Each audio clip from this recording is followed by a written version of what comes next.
Hi everyone. Today we're gonna talk about declensions. First off, what are declensions? Declensions in linguistics refer to the changes that words, mostly nouns, adjectives, and pronouns, undergo based on number, gender, or grammatical role in a sentence, like subject, object, etc. But usually, when people talk about declensions, they're really focusing on that last point, a word's function in the sentence.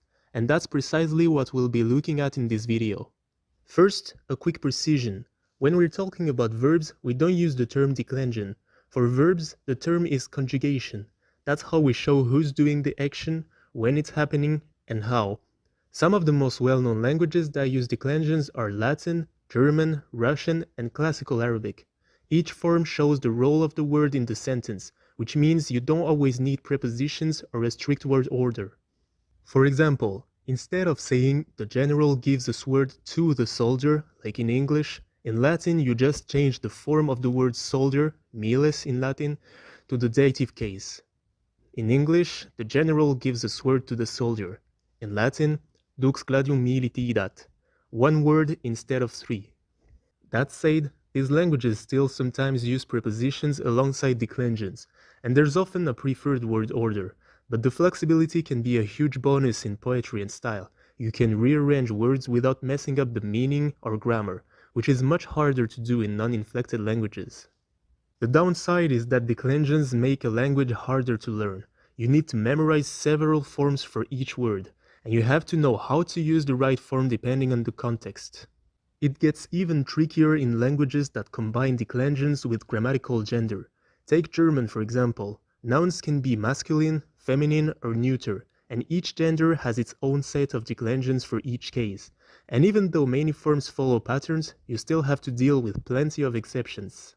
In English, we've kept things simple. We only see a little bit of declension in pronouns, I for the subject and me for the object.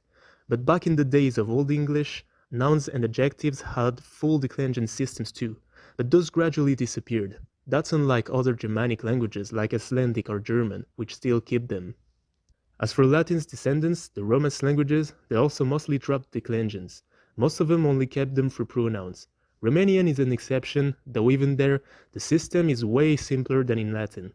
In languages that still use declensions, each grammatical function is marked by what we call a case. Here are the main ones, as used in Latin, with examples. The nominative case, used for the subject of the sentence, so the person or thing doing the action. For example, in the sentence the king reigns, here the king is the subject, so we must use nominative. In Latin, rex regnat. The accusative case, used for the direct object, so the person or thing directly receiving the action. For example, I see the king. The king is the object, so we use the accusative. In Latin, video rege. The dative case, it marks the indirect object, to or for whom something is done. For example, I give a gift to the king.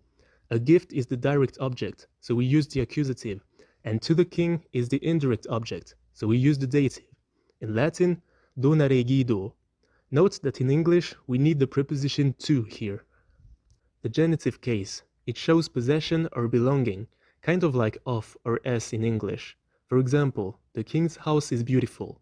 The house belongs to the king, so king is in the genitive case. In Latin, domus regis pulchra est. Again, English needs either of or the possessive s. The ablative case.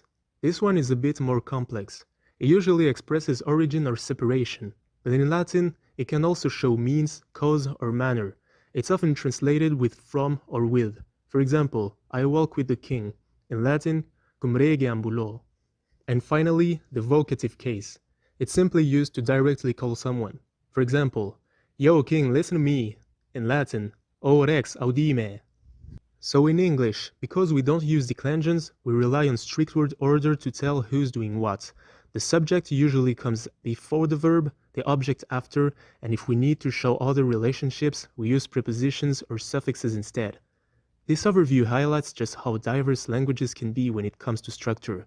Even if these systems feel foreign, understanding them helps us see the bigger picture of how human language works, and it deepens our appreciation for how different cultures express meaning. Thanks for watching this video. If you enjoyed it, give it a like, subscribe, and leave a comment below. It really helps out and means a lot. See ya!